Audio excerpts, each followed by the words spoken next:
ಲೋಕಸಭಾ ಚುನಾವಣೆ 2014ರಲ್ಲಿ ನಾವು ಗಮನಿಸ್ತಾ ಹೋಗೋದಾದ್ರೆ ಮಲ್ಲಿಕಾರ್ಜುನ ಖರ್ಗೆ ವರ್ಸಸ್ ರೇವು ನಾಯಕ್ ಬೆಳಮಗಿ ಅನ್ನೋದು ಆಗಿತ್ತು. ಹಾಗಾಗಿ ಆ ಸಲ ಯಾವ ರೀತಿಯಂತಹ ಮಾರ್ಜಿನ್ ಇತ್ತು ಗೆಲುವಲ್ಲಿ ಅಂತ ನಾವು ನೋಡ್ತಾ ಹೋಗೋದಾದ್ರೆ ಮಲ್ಲಿಕಾರ್ಜುನ ಖರ್ಗೆ ಅವರು 5,07,193 ಮತಗಳನ್ನ ಪಡ್ಕೊಂಡಿದ್ರು. ರೇವು ನಾಯಕ ಬೆಳಮಗಿ ಅವರು ಆ ಸಂದರ್ಭದಲ್ಲಿ 4,32,460 ಮತಗಳನ್ನ ಪಡ್ಕೊಂಡಿದ್ರು. ಗೆಲುವಿನ ಅಂತರ ಇದ್ದಿದ್ದು 74,733 ಮತಗಳ ಮಾತ್ರ ಅಂತರ ಇದ್ದಿದ್ದು. ಹಾಗಾಗಿ ಈ ಸಲದ ಒಂದು ಫಲಿತಾಂಶ ಏನ್ ಆಗಬಹುದು ಅನ್ನೋದು ಈಗಿರುವಂತಹ ಕುತೂಹಲ. ಈ ಸಲ ರೇವು ನಾಯಕ ಬೆಳಮಗಿ ಇಲ್ಲ, ಅದರ ಬದಲು ಉಮೇಶ್ ಜಾಧವ್ ಇದ್ದಾರೆ. ಅವರು ಕೂಡ ಕಾಂಗ್ರೆಸ್ನ ಒಂದು ಆಪ್ತರಾಗಿದ್ದಂಥವ್ರು, ಮಲ್ಲಿಕಾರ್ಜುನ ಖರ್ಗೆ ಅವರಿಗೆ ಶಿಷ್ಯ ಕೂಡ ಆಗಿದ್ದವರು. ಹಾಗಾಗಿ ಏನಾಗಬಹುದು ಅಂತ ಹೇಳಿ.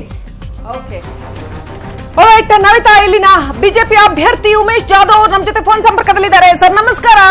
ಎಷ್ಟರ ಮಟ್ಟಿಗೆ ಗೆಲುವಿನ ಕಾನ್ಫಿಡೆನ್ಸ್ ನಿಮಗಿದೆ? ನಿಮ್ಮ ಕಡೆ ಒಂದು ಚಕ್ರವ್ಯೂಹ ರೆಡಿ ಆಗಿದೆ ಅಂತ ಹೇಳಲಾಗ್ತಾ ಇದೆ. How confident are you sir? I am 100% confident I am going to be through. There is no doubt about it, madam.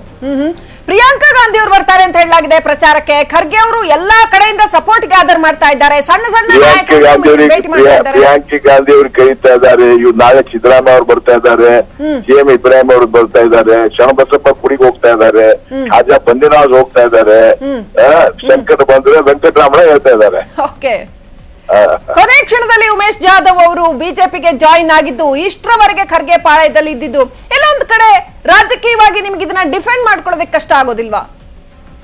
Defend non defend ಮಾಡ್ತಾ ಇಲ್ಲ, ನಮ್ ಜನರು ಡಿಫೆಂಡ್ ಮಾಡ್ತಾರೆ ನಮಗೆ.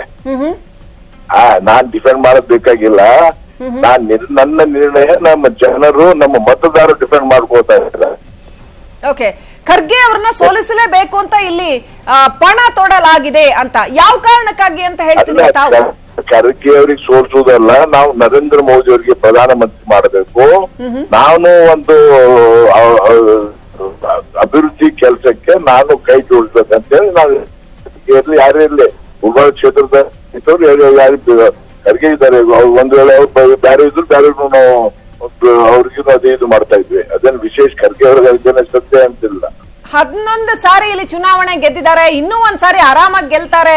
ಆರ್ಟಿಕಲ್ 371J ಇರಬಹುದು ಅಥವಾ ಅನೇಕ ಅಭಿವೃದ್ಧಿ ಕಾರ್ಯ ಮಾಡಿದ್ದಾರೆ. Traditional votes are there for him. ಹೀಗೆಲ್ಲ ಸಾಕಷ್ಟು ಸ್ಟ್ರೆಂತ್ ಇದೆ ಅವರಿಗೆ. Traditional votes are with me also, and 371J article he has done along with him. Many people have contributed. ಅವ್ರ ಜನರಿಗೆ ಹೇಳ್ತಾ ಇದ್ದೀವಿ ನಾವು. ಹೋರಾಟಗಾರರು, ಸಂಘಟನೆಗಳು, ವೈಜನಾಥ್ ಪಾಟೀಲ್ ಅವರು, ಹನುಮಂತರಾವ್ ದೇಸಾಯಿ ಅವರು, ಅನೇಕರು ಇದು ಹೋರಾಟ ಮಾಡಿದ್ದಾರೆ. ಅವಕಾಶ ಲಾಸ್ಟ್ ಮಲ್ಲಿಕಾರ್ಜುನ ಖರ್ಗೆ ಅವರಿಗೆ ಸಿಕ್ಕಿದೆ, ಅವರು ಮಾಡಿದ್ದಾರೆ. ಅವ್ರಿಗಿಲ್ಲ ಹೇಳ್ತಾ ಇಲ್ಲ, ಅವ್ರ ಜೊತೆಗೆ ಬೇರೆಯವರು ಮಾಡಿದ್ದಾರೆ. ಜಾಧವ್ ಅವರೇ, ನಾನು ಮಹದೇವ್ ಪ್ರಕಾಶ್ ಮಾತಾಡೋದು. ಮಹದೇವ್ ಪ್ರಕಾಶ್ ಸಾಹೇಬ್ರೆ ನಮಸ್ಕಾರ. ನಮಸ್ಕಾರ. ಆರ್ಟಿಕಲ್ 371J ಇದೆಯಲ್ಲ, ಹಾ ಸರ್, ಅದನ್ನ ತಾವು ಹೇಳಿದಾಗೆ ವೈಜನಾಥ್ ಪಾಟೀಲ್ ಅವರು ತಮ್ಮ ವಿಧಾನಸಭಾ ಕ್ಷೇತ್ರದ ಮಾಜಿ ಶಾಸಕರು, ಮಾಜಿ ಸಚಿವರು, ಅವರು ಸೇರಿದ ಹಾಗೆ ಎಲ್ಲರೂ ಮಾಡಿದ್ದಾರೆ ನಿಜ. ಅಂತಿಮವಾಗಿ ಅದಕ್ಕೊಂದು ರೂಪ ಕೊಡೋದ್ರಲ್ಲಿ ಮಲ್ಲಿಕಾರ್ಜುನ್ ಖರ್ಗೆ ಅವರು ಒಂದು ಪಾತ್ರವನ್ನು ವಹಿಸಿದ್ರು, ನಿಜನಾ ಅದು? ಸರ್, ನಾನು ಏನ್ ಹೇಳ್ತಾ ಇದ್ದೇನೆ, ಈ ಭಾರತ ದೇಶ ಸ್ವಾತಂತ್ರ್ಯ ಆಯ್ತು, ಎಷ್ಟು ಜನ ಬಲಿದಾನ ಕೊಟ್ಟಿದ್ದಾರೆ?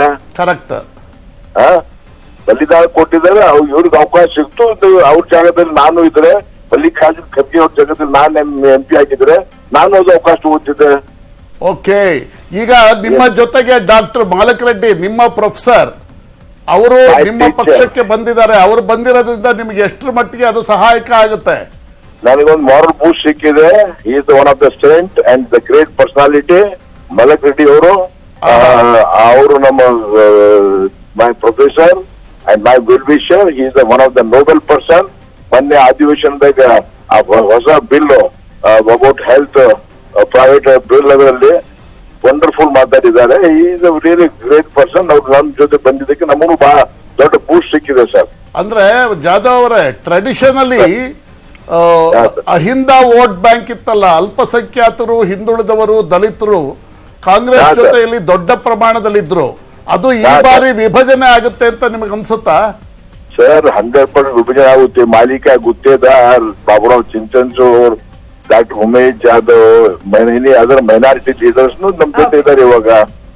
Okay, okay, thank you Jadhav ಅವರೇ. Right, thank you doctor Umesh Jadhav ಅವರೇ ನ್ಯೂಸ್ 18 ಜೊತೆಗೆ ಮಾತನಾಡಿದ್ದಕ್ಕೆ. ಕೊನೆಯದಾಗಿ ಸರ್, ಮೋದಿ ವರ್ಸಸ್ ಮಲ್ಲಿಕಾರ್ಜುನ್ ಖರ್ಗೆ ಲೋಕಸಭೆಯಲ್ಲಿ ಆ ಜುಗಲ್ಬಂದಿ. You just have 2 minutes. ಯಾವ ತರ ರಿಕಾಲ್ ಮಾಡ್ಕೋತೀರಿ? ಶ್ರೀಲಕ್ಷ್ಮಿ ಅವರೇ, ನರೇಂದ್ರ ಮೋದಿ 15 ವರ್ಷಗಳ ಕಾಲ ಗುಜರಾತ್ನ ಮುಖ್ಯಮಂತ್ರಿಯಾಗಿ ಅಪಾರವಾದಂತಹ ಅನುಭವ ಪಡೆದಿದ್ದಾರೆ. ಒಂದು ಉತ್ತಮ ಆಡಳಿತವನ್ನು ನೀಡಿದಂತಹ ಒಬ್ಬ ಜನನಾಯಕ ಅನ್ನುವ ಹೆಗ್ಗಳಿಕೆಗೆ ಪಾತ್ರರಾಗಿ ಪ್ರಧಾನಮಂತ್ರಿ ಹುದ್ದೆಯನ್ನು ನಿಭಾಯಿಸುವಂತಹ ಸಂದರ್ಭದಲ್ಲಿ ಅವರಿಗೆ 15 ವರ್ಷಗಳ ಮುಖ್ಯಮಂತ್ರಿ ಪದವಿ ಆಡಳಿತದ ಅನುಭವ ಇತ್ತು. ಅದೇ ರೀತಿ ಮಲ್ಲಿಕಾರ್ಜುನ್ ಖರ್ಗೆ ಅವ್ರಿಗೂ 70ರ ದಶಕದಿಂದ ಯಾವುದೇ ಸಂದರ್ಭದಲ್ಲಿ ಕರ್ನಾಟಕದಲ್ಲಿ ಕಾಂಗ್ರೆಸ್ ಅಧಿಕಾರಕ್ಕೆ ಬಂದಾಗ ಮಲ್ಲಿಕಾರ್ಜುನ್ ಖರ್ಗೆ ಅವರು ಖಾಯಂ ಮಂತ್ರಿ ಆಗ್ತಾ ಇದ್ರು. ಅಂದ್ರೆ ಸುಮಾರು 2-3 ದಶಕಗಳ ಕಾಲ ಸಚಿವರಾಗಿ ಅಪಾರ ಅನುಭವ ಇತ್ತು. ಅದರ ಜೊತೆಗೆ ವಿರೋಧ ಪಕ್ಷದ ನಾಯಕರಾಗಿದ್ರು, ಕರ್ನಾಟಕದಲ್ಲಿ ಕಾಂಗ್ರೆಸ್ ಪಕ್ಷದ ಅಧ್ಯಕ್ಷರಾಗಿದ್ರು. ನರೇಂದ್ರ ಮೋದಿ ಅವರು ಯಾವ ರೀತಿ ನಿಷ್ಠರಾಗಿದ್ರು ಭಾರತೀಯ ಜನತಾ ಪಕ್ಷಕ್ಕೆ, ಅದೇ ರೀತಿ ಖರ್ಗೆ ಅವರು ತಮ್ಮ ಪಕ್ಷಕ್ಕೆ ನಿಷ್ಠರಾಗಿದ್ರು. ಸಂಸದೀಯ ನಾಯಕರಾಗಿ ಕಾಂಗ್ರೆಸ್ ಅವ್ರನ್ನ ಆಯ್ಕೆ ಮಾಡಿದಾಗ ನರೇಂದ್ರ ಮೋದಿ ಅವರಂತ ಅತ್ಯುತ್ತಮ ವಾಗ್ಮಿ ಎದುರು ಖರ್ಗೆ ಅವರು ಹೇಗೆ ಮಾತಾಡ್ತಾರೆ ಸ್ವಲ್ಪ ಡೌಟ್ ಇತ್ತು. ನೋಡಿ, ಖರ್ಗೆ ಅವರ ಸಂಸದೀಯ ಸಾಧನೆಗಳು ನೋಡಿ, ಅನೇಕ ಜನ ಸಂಸತ್ಗೆ ಹೋಗ್ತಾರೆ ಬರ್ತಾರೆ, ಆದ್ರೆ ಇವರು 92% ಅಂದ್ರೆ ಸಂಸತ್ ಅಧಿವೇಶನದಲ್ಲಿ ಭಾಗವಹಿಸಿರೋದಿದೆಯಲ್ಲ ಅದರ ಪರ್ಸೆಂಟೇಜ್ ಅನ್ನ ತಗೊಂಡ್ರೆ 92% ಇದೆ. 92% ಪ್ರತಿ ಅಧಿವೇಶನದಲ್ಲಿ ಅವರು ಭಾಗವಹಿಸ್ತಾರೆ. GST ಬಿಲ್ ಇರಬಹುದು, ಡಿಮಾನಿಟೈಸೇಷನ್ ಇರಬಹುದು, ರಫೇಲ್ ಡೀಲ್ ಇರಬಹುದು, ಉತ್ತರ ಪ್ರದೇಶದಲ್ಲಿ ಮೈನರ್ ಗರ್ಲ್ಸ್ ಆಶ್ರಯ ಧಾಮಗಳಲ್ಲಿ ಅವರನ್ನ ಹರಾಸ್ ಮಾಡೋದಿರಬಹುದು.